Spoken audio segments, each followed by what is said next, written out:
Hello, my friends. Welcome to Bible and Revelations. This is episode 62D. We're in the book of Daniel, starting at verse 10. I need to get a better camera. This one only records for 10 minutes, or 4 gigabytes, I think it is. Anyway, I'll do 10 minutes on the book of Daniel, book 6, starting at verse 10.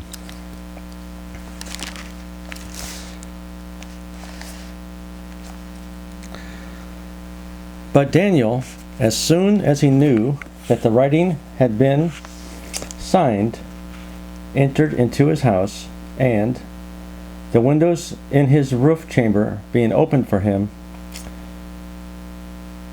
toward Jerusalem, he was kneeling on his knees and praying, and offering praise before his God, as he had been regularly doing prior to this.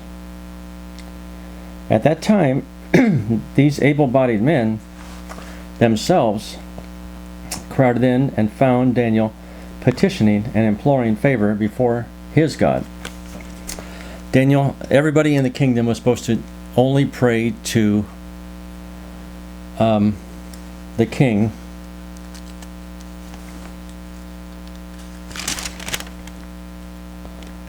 for 1 month by order of royal decree. King Darius. And the satraps, there's 120 satraps and 2 other governors besides Daniel. Each governor had 40 satraps. They could not corrupt Daniel. They wanted to bribe him and for him to go along with the plans. They couldn't, so they made up this scheme knowing that Daniel prayed 3 times a day to God, Jehovah. So they knew he would violate the order and that they could have him thrown into the lion's den. So they set him up, the 3 governors and the 120 satraps.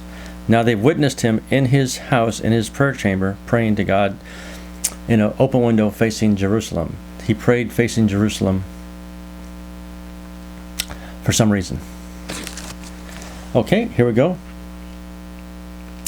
Found Daniel petitioning and imploring favor before his God. Then it was that they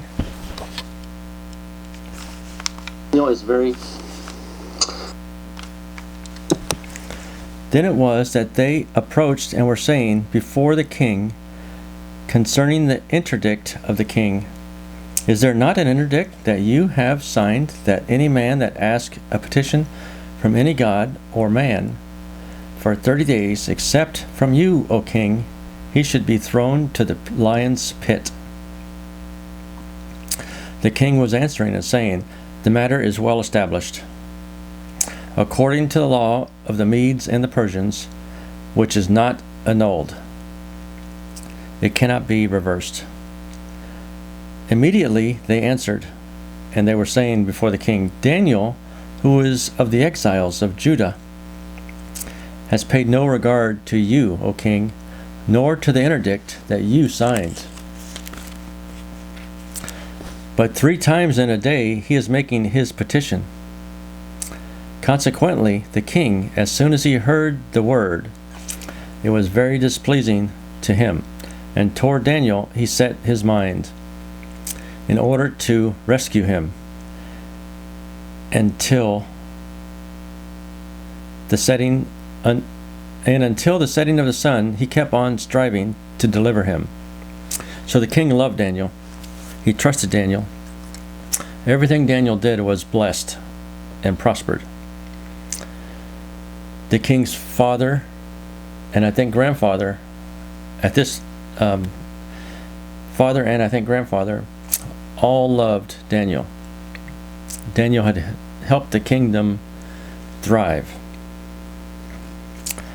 And he was always someone they could turn to in an emergency.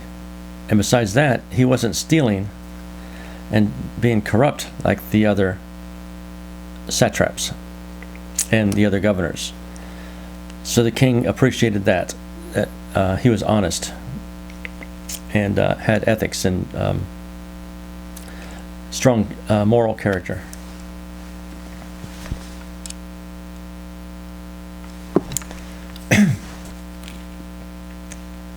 So the king was mad.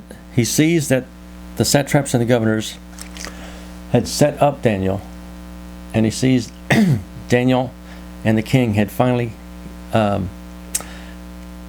have fallen into their trap. But the king, the law of the Medes and the Persians cannot be annulled. Theoretically, it's like our Constitution. You cannot violate your Constitution, which makes your country strong. When you get a successful law, you follow it. And the law of the Medes and Persians was the king made a law, it could not be rescinded even by him. So he's kind of trapped. He has to throw Daniel into the lion's den if there's evidence against him. So the king was trying to think of a way to deliver him. Finally, these able-bodied men themselves entered as a throng, said, "Take note, O king, that the law belonging to the Medes and the Persians is that any interdict or statute that the king himself establishes is not to be changed." Accordingly, the king himself commanded, and they brought Daniel and threw him into the pit of the lions. The king was answering and saying to Daniel, "Your God, whom you are serving with constancy, he himself will rescue you." And a stone was brought and placed on the mouth of the pit, and the king sealed it with his signet ring and with the signet ring of his grandees, in order that nothing should be changed in the case of Daniel. So they thrown him in the pit. They sealed it with their rings, so no one can open it except the king, without breaking the seal. At that time, the king went to his palace and spent the night fasting. No musical instruments were brought in before him, and his very sleep fled from him. Finally, the king himself at dawn proceeded to get up in the daylight, and in a hurry he went right to the lion's pit. And as he got near to the pit, he cried out with a sad voice even to Daniel.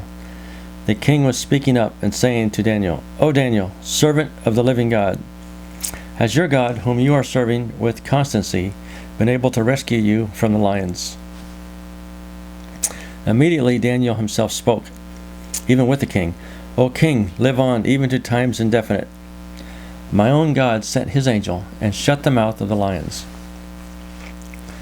They have not brought me to ruin, for as much as before him innocence itself was found in me, and also before you, O king, no hurtful act have I done." So Daniel survived the night with the lions.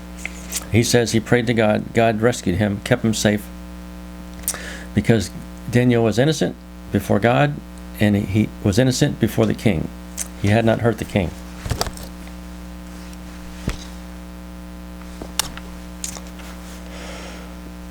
Then it was that the king himself became very glad, and Daniel himself he commanded to be lifted up out of the pit. And Daniel was lifted up out of the pit, and there was no hurt at all on him, because he had trusted in his God. Okay, we're going to stop there at verse 24. I have to make a note of that. I'll start there at verse 24.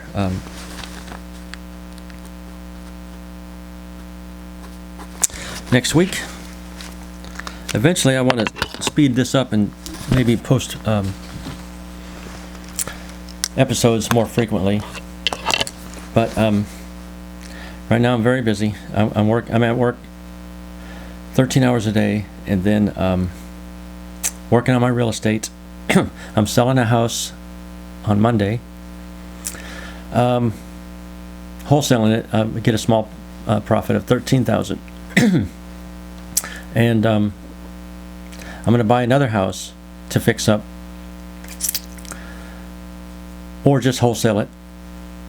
Whatever. I just want to make extra money so I can go on vacation.